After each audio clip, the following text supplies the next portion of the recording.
જય સ્વામિનારાયણ મિત્રો, આજે આપણે આવી ગયા છીએ ગામડે અને ગામડાની મોજ લેવાની છે.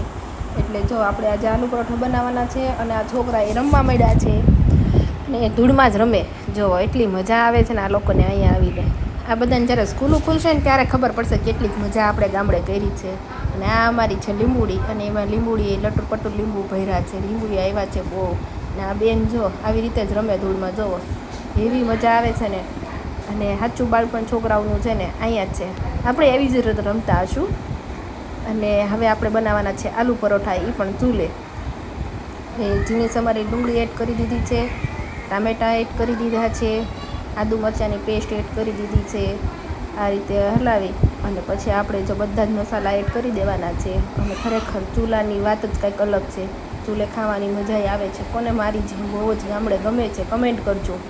જો આ રીતે આપણે આલુ પરોઠા બનાવવાના છે. બટેકા મેશ થાય છે અને આલુ પરોઠાનો મસાલો પણ રેડી થાય છે. ખરેખર બહુ જ સરસ છે.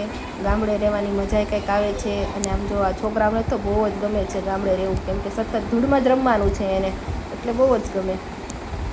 આ રીતે ગામડે કોને મારી જેમ બહુ જ ગમે છે એ કમેન્ટ કરજો. અમારા નણંદ આવ્યા છે મળવા, અને એ કે આજે તો હું બનાવું આલુ પરોઠાનો મસાલો.